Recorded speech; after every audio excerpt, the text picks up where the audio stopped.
guys, today I'm going to show you how you can make your SLP resume or even update your old SLP resume and make it look really awesome and professional for free using Canva.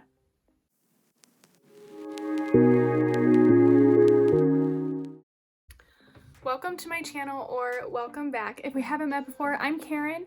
I blog as The PD Speechy, and on this channel I talk all things speech therapy to hopefully make your SLP life a little bit easier. So thanks for watching. The first thing that you need to do is head to www.canva.com and let's get started. So you'll have to log in. You can log in using Google or your email address, but you'll have to do that first. Once you're logged in the search bar, you can type in resume. And a whole lot of options are going to come up. So let's just go ahead and pick one. Let's see, I'm gonna scroll down. I don't think I want one with my picture on it, but you can choose one like that if you want. I'm just kind of showing you, look at all the options that they have. There are so many. And let's just go ahead and we'll choose this one right here. I didn't mean to add it to likes. Sorry about that. Okay, so this is free. So if you don't have a pro account, you can still use this. And now I'm going to show you how you can customize this. So here, I'll just click next. Got it. Skip the tour. Okay, so within Canva, all you have to do is really tap on the text and you can change it to whatever you want to change it to. So I'll go ahead and put my name in there, and I'll show you how you can resize that. Obviously that didn't work. It's a little bit too big. I'm gonna just highlight that text bar and come up here and I'm gonna change the font size. That looks good. And here I'm gonna put speech language pathologist.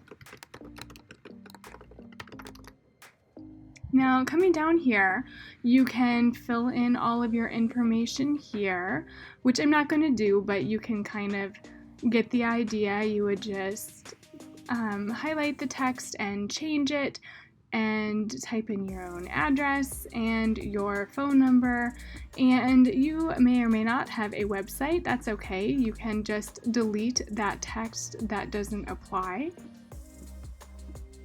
So I'll show you. If you wanted to do that, you can just delete that and you don't have to have all of the information that they have there. Okay, so down here, this is all customizable as well.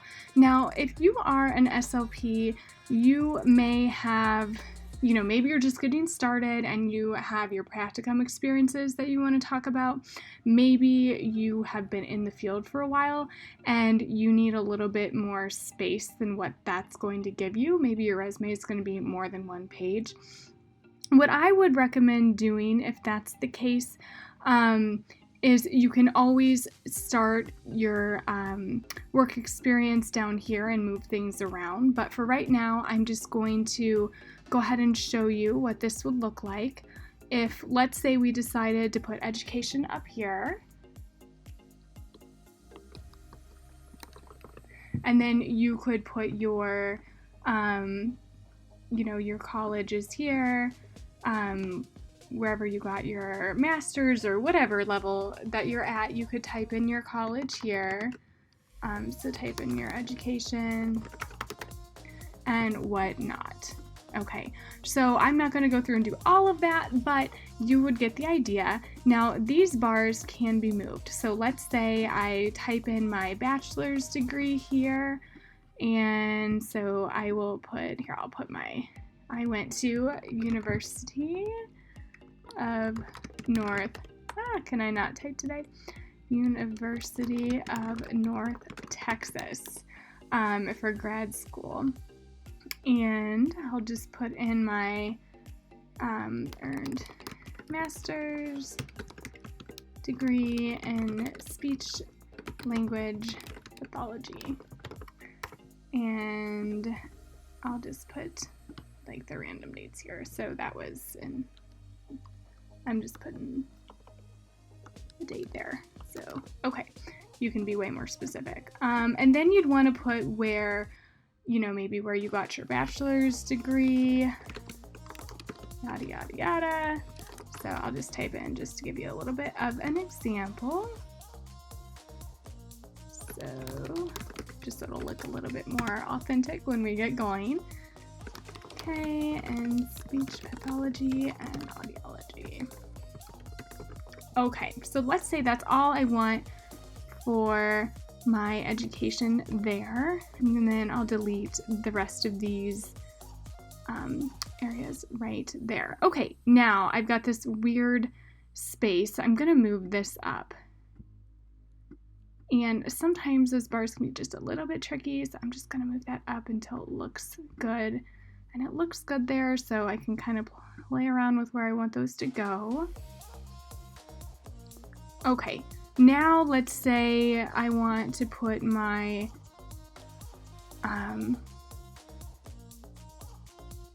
work experience there. I can.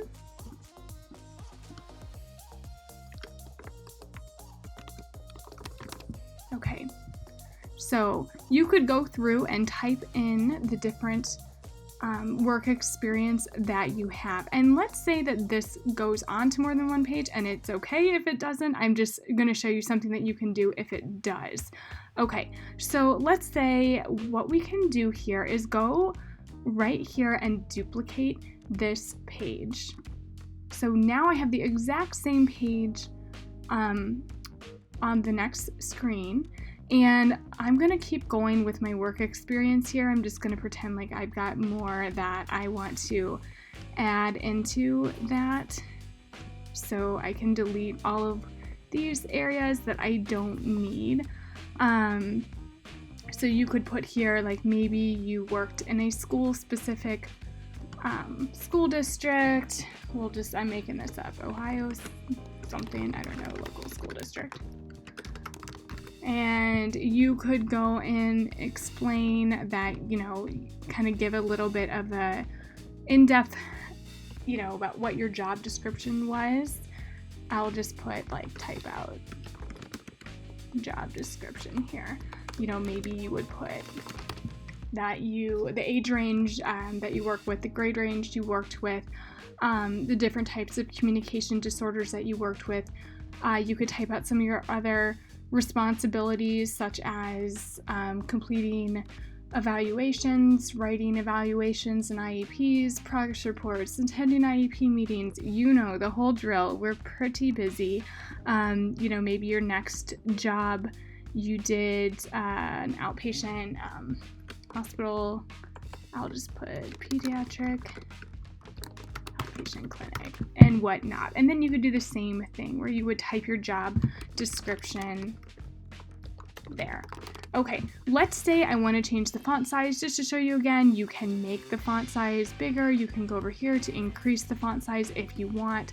If you don't want these all connected, you can do that. You can like separate them and you can duplicate. Remember, you can always copy and paste and duplicate the different text boxes to make another text box. So anyways, it's very easy to customize that. Let's say I go to the next page and I type in more work experience continued. I could delete this here. I could say,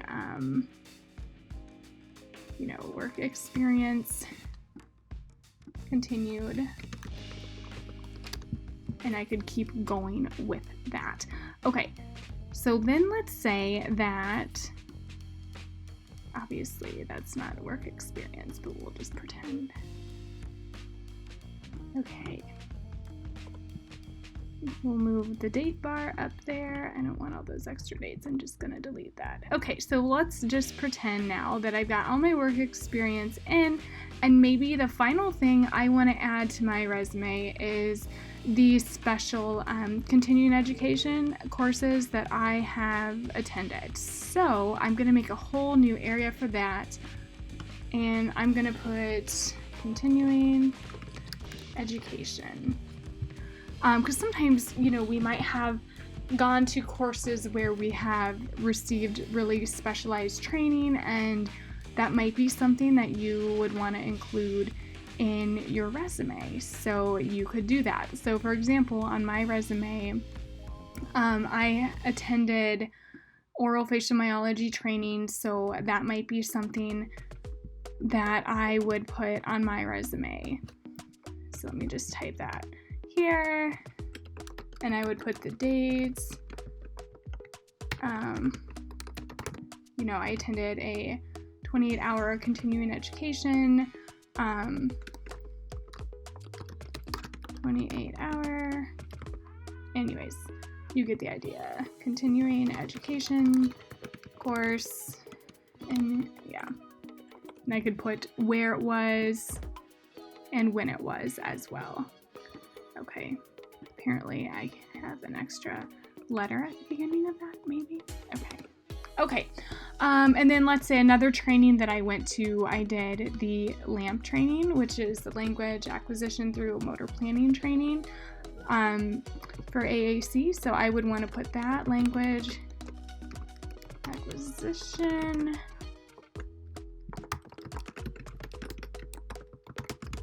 Okay, so,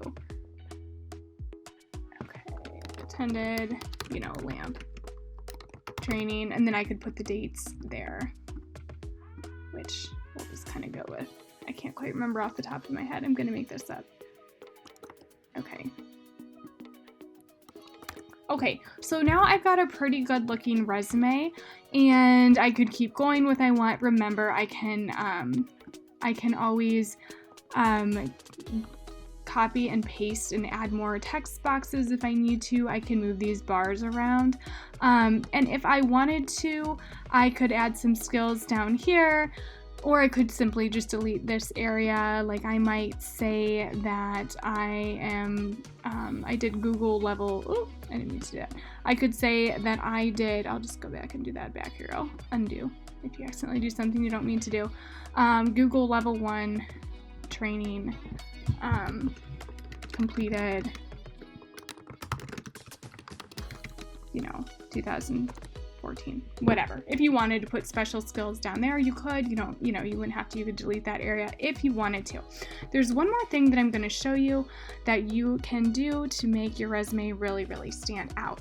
And that is, if you don't like the color scheme up here, you can change that. Now they have tons and tons of different colors that you can pick from. You can always type in here, or try typing in blue or pink.